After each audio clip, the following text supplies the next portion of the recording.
is not just a rule for a movie, it is a lesson in detachment that applies to life itself. De Niro's character is a criminal, yes, but the philosophy transcends that world. It is about mastering the art of detachment, of learning when to let go, and how doing so can elevate our lives. In today's world, we are all attached to something. It could be your career, relationship, status, or material things. These attachments can sometimes feel like anchors, holding us down, weighing on our mental and emotional freedom. But what if we could embrace this 30-second rule? What if we learn to detach ourselves when necessary to prevent these things from controlling us? Let's dive into the essence of the 30-second rule and how mastering detachment can transform your life. And who better to explore this concept with than Robert De Niro, a man known for his ability to portray characters who thrive under pressure, characters who are masters of their own destinies? Part 1. The Power of Detachment. Detachment doesn't mean giving up or abandoning what is important. It is about knowing how to emotionally distance yourself when the time comes. Detachment can provide clarity in moments of chaos. It allows you to think clearly, act decisively, and maintain control of your own path. Robert De Niro's portrayal of Neil Macaulay wasn't just about living outside the law. It was about embodying a discipline to not let anything take control of him, not even his own emotions. Detachment, in this sense, becomes a tool for strength, not weakness. But how do we master detachment in our own lives? We are attached to so many things. To jobs that may drain our passion. To toxic relationships that drain our energy. To habits that destroy our mental health. The 3-second rule teaches us to recognize when these attachments no longer serve us. It is not about being cold or unfeeling. It is about having the wisdom to step away when staying causes more harm than good. The mastery of detachment is knowing that your identity is not tied to these things. When you get too attached, you become vulnerable to losing yourself. But when you master detachment, you gain the power to stay true to yourself, no matter what life throws at you. Living by the 30-second rule doesn't mean abandoning everything at a whim. It is about being prepared to let go if the situation calls for it. It is about building a mindset where your happiness, your success, and your inner peace are not dependent on any external force. Think about the moments in your life where you felt trapped. Maybe it was a job that felt like a dead end, a relationship that brought more pain than joy, or a goal that no longer aligned with who you were becoming. In those moments, did you have the courage to walk away? Could you have made the decision to let go in just 30 seconds? De Niro's 30-second rule is not about being reckless, it is about having the confidence to trust yourself. It is about knowing that you are strong enough to walk away from what doesn't serve you, because deep down you are enough.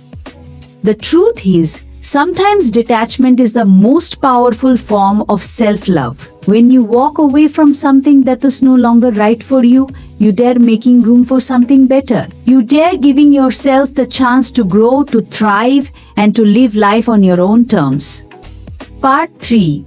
Applying detachment to everyday life. So how do we start practicing detachment in our everyday lives? Evaluate your attachments. Look at your life. What are you holding on to? Are these attachments helping you grow or holding you back? Be willing to walk away.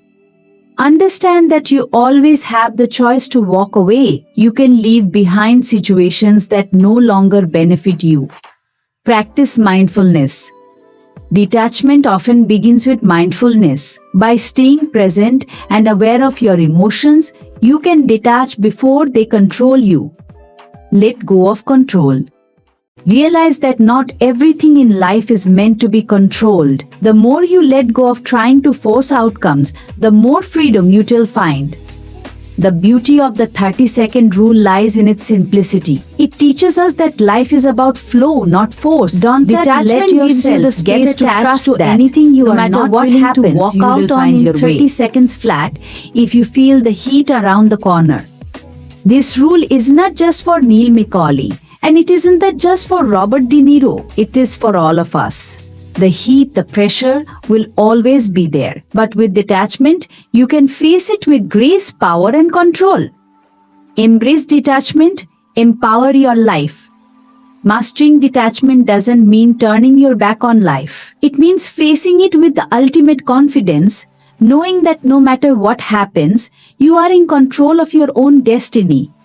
So the next time you feel the heat around the corner, remember De Niro's 30-second rule. You have the strength to walk away. You have the power to detach and rise above whatever tries to hold you down. Thank you for watching. If you found this story inspiring, don't forget to like, subscribe and share it with someone who needs to hear this message today. See you in the next video. Courage. We often think it's the absence of fear, the fearless rush into battle, the unwavering confidence in the face of danger. But is that truly courage? Today we'll dive into a story that uncovers the real meaning of courage, the kind that isn't always grand or celebrated, but is within all of us. Meet Lucas, an ordinary young man from an ordinary town. He didn't wear armor, didn't wield a sword, and wasn't a leader in battle. Yet, his story of courage is one that echoes through the hearts of many. Lucas had lived his life like many others, waking up, going to work, spending time with friends and family. But now, everything had changed. He felt as though the ground beneath him had crumbled, leaving him standing on the edge of an abyss. Fear wrapped itself around his heart. He felt powerless, lost. In that moment, Lucas was faced with a choice, given to the fear that threatened to overwhelm him or find a way to stand tall despite it. This was his battle. His test of courage wasn't in the absence of fear, but in its presence. Courage isn't always about being fearless. It's about standing up when fear knocks you down. It's about choosing to fight, to face the unknown with all your vulnerabilities. Lucas realized that courage isn't about running into the fire unscathed. It's about walking through the flames, knowing you might get burned, but refusing to turn back.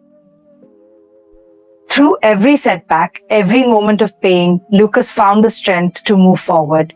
His courage wasn't in defeating the illness overnight, it was in waking up every day and deciding to keep fighting, despite the fear, despite the uncertainty.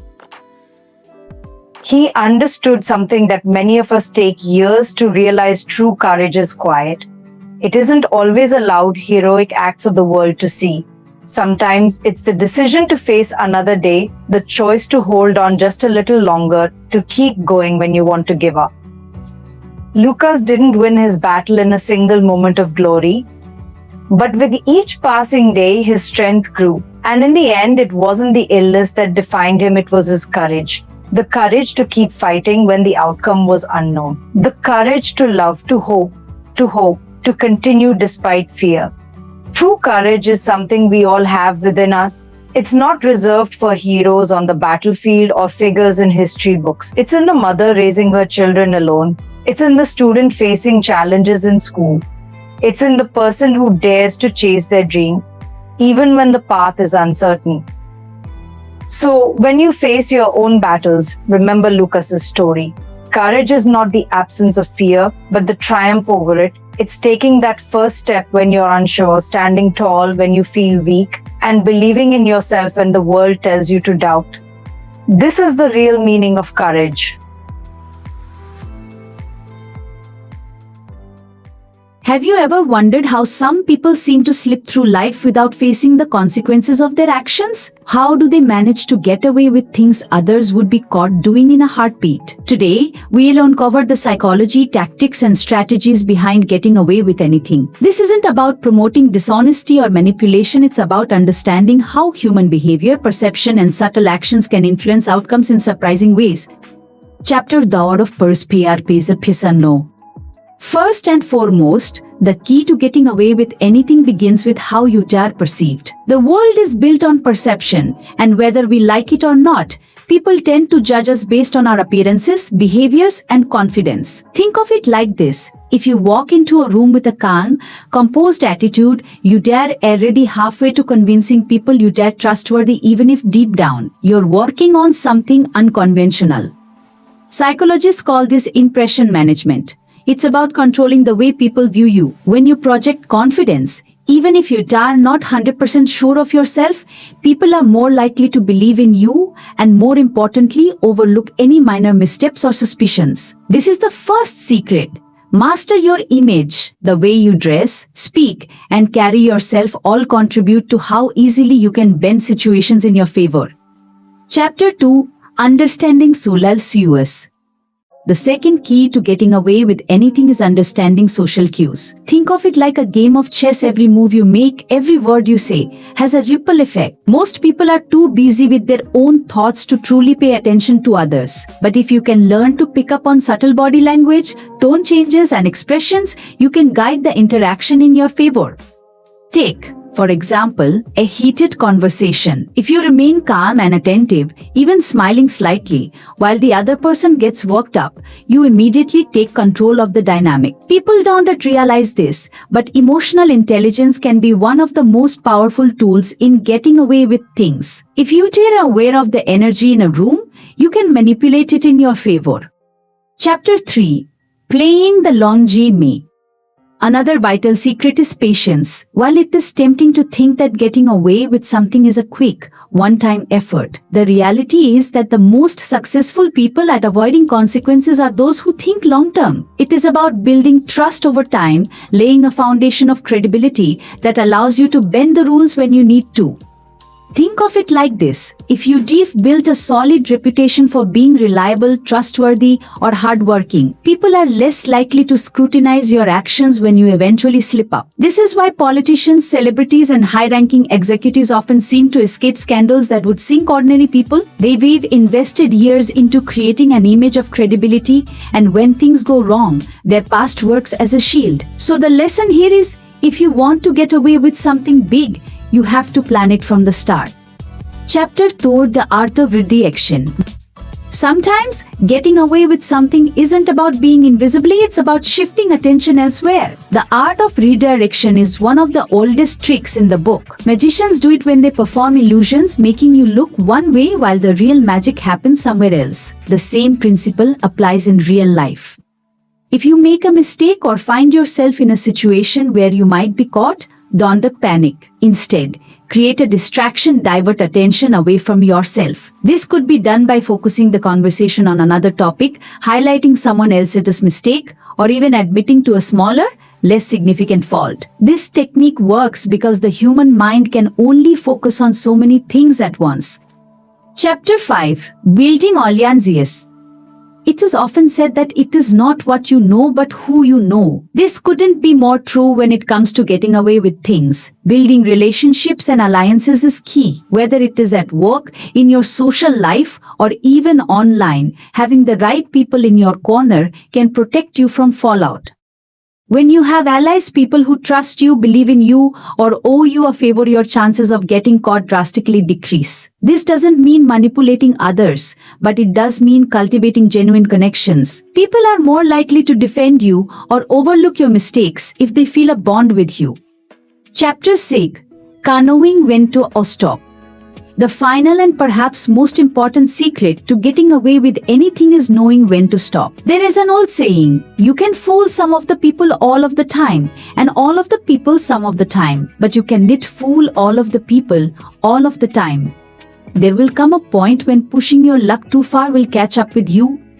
The most successful people in life know when to take a step back. If you've gotten away with something once or twice, it is best not to push your luck. Recognize when it is time to exit a situation and move on before others catch on. In this way, you maintain your freedom, your reputation, and your peace of mind.